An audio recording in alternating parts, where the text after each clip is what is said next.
नमस्ते दोस्तों। आज के इस नए एक्सप्लेनर में हम एक ऐसे रहस्य की बात करने वाले हैं जो सदियों से हम इंसानों के लिए एक बहुत बड़ा कौतूहल बना हुआ है।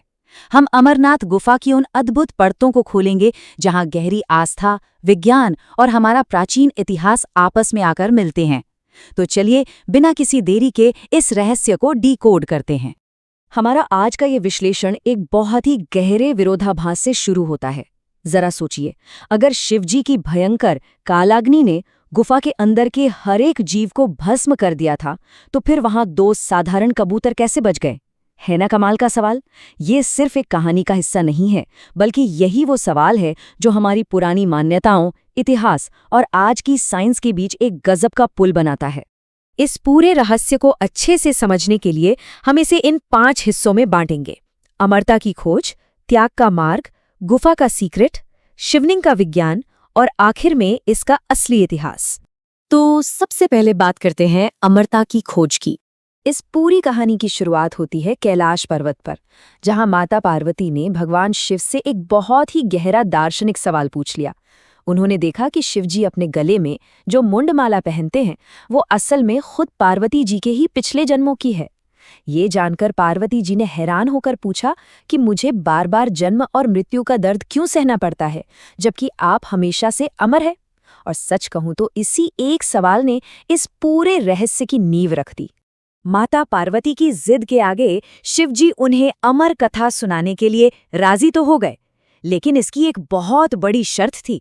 शर्त ये कि इस कथा को बिल्कुल एकांत में सुनाना होगा, क्योंकि अगर किसी भी और जीव ने इसे गलती से भी सुन लिया तो वो भी अमर हो जाएगा और सोचिए पूरी सृष्टि का बैलेंस ही बिगड़ जाएगा।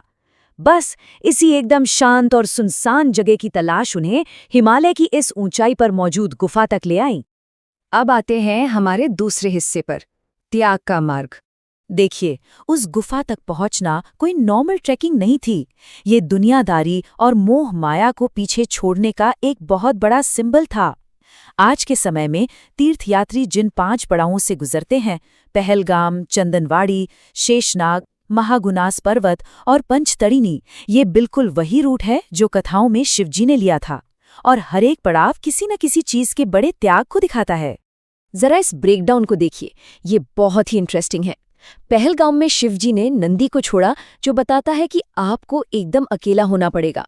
चंदनवाड़ी में उन्होंने अपनी जटाओं से चंद्रमा को निकाल दिया, यानी उच्च ज्ञान के लिए आपको अपना चंचल मन शांत करना होगा। फिर शेषनाग में उन्होंने सांपों को छोड़ा, जो समय और अहंकार के प्रतीक हैं।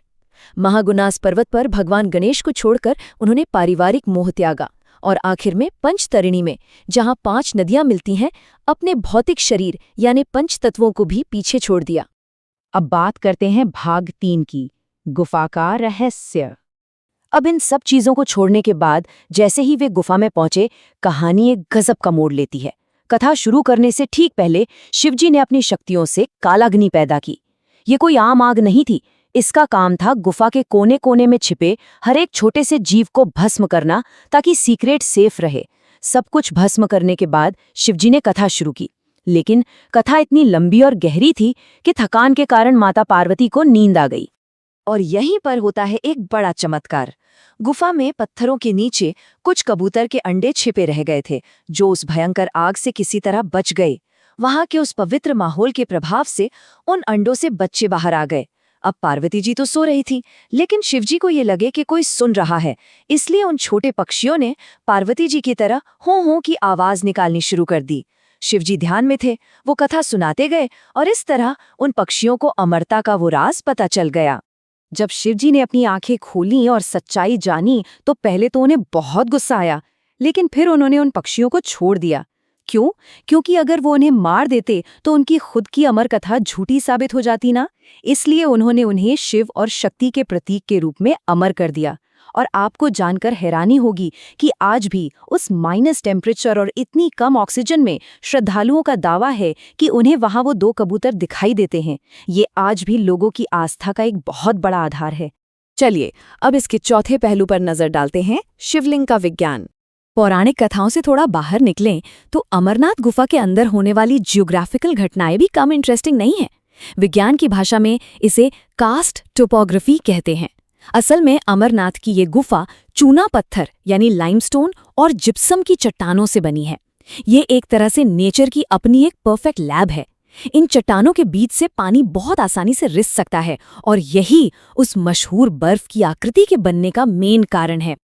देखिए, ये पूरा नेचुरल प्रोसेस ऐसे काम करता है। सबसे पहले गुफा के ऊपर मौजूद ग्लेशियर पिघलता है।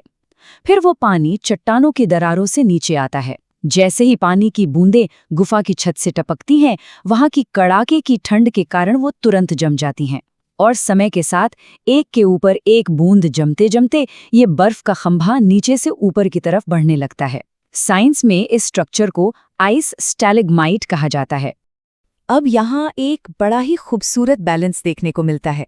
एक तरफ हमारी धार्मिक आस्था है जो इसे शिव और पार्वती का स्वयंभू यानी खुद प्रकट हुआ रूप मानती है, और दूसरी तरफ विज्ञान है जो इसे पानी की बूंदों के जमने से बना एक स्टैलेग्माइट मानता है।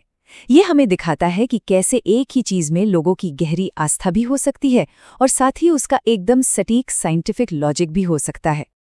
और अब बढ़ते हैं हमारे आखिरी हिस्से की तरफ, सच्चा इतिहास। विज्ञान और आस्था से आगे बढ़कर अगर इतिहास के पन्ने पलटे तो 1850 के दशक की एक कहानी बहुत फेमस है।